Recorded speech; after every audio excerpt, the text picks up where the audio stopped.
Hello mga ka-chupals, at nandito tayo sa Green Hills, syempre sa pwesto natin, at i-unbox natin ang Nesoco Vibration Star, ang line.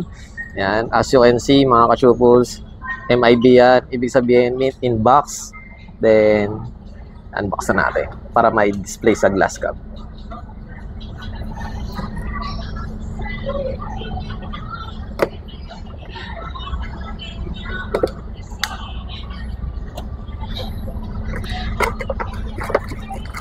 At yan, i-assemble na natin. Then, effects.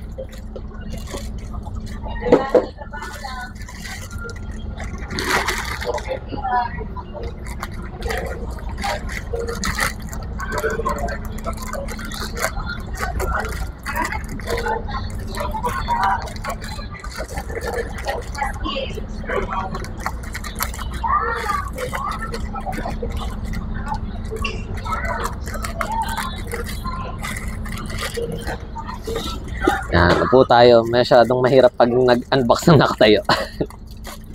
Yan. Siyempre, pinaka-base muna. Yan, base. Then, next natin, support stand naman ang tawag dito, guys. Para sa mga first time lang mag-collect. Siyempre, pag authentic, ito yung markings. Yan yung hahanapin nyo. Kasi may mga knock-off, bootleg, mga class A. Yan. Then, siyempre, next naman natin ang pinaka-body. Ito yung kakabitan natin ng support. Yan, tutusok nyo lang siya. I-shoot nyo. Pag nag-click, yan, okay na. Then, next naman natin ang pinaka-head.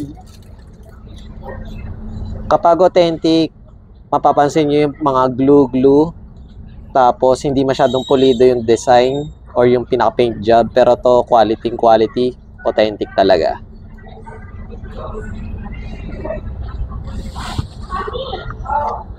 Then next naman natin ang ating effects. Dalawang effects. Lalagay natin siya sa pinaka-base.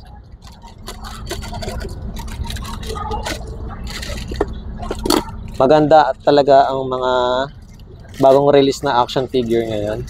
Kasi may mga effects na. Hindi kagaya ng mga sinaunang action figure.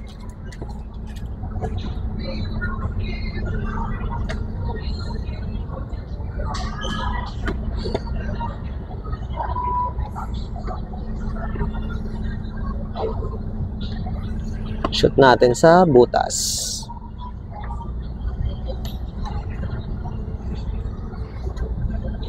Yan. Medyo kailangan natin diinan para hindi siya matanggal. At yan na nga ang action figure Nesoco Kamado, kapatid ni Tanjiro, DS or Demon Slayer. Yan.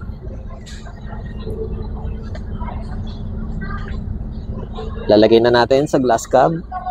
Yan, dito. Kaya visit na kayo, may iba't iba kami mga anime figure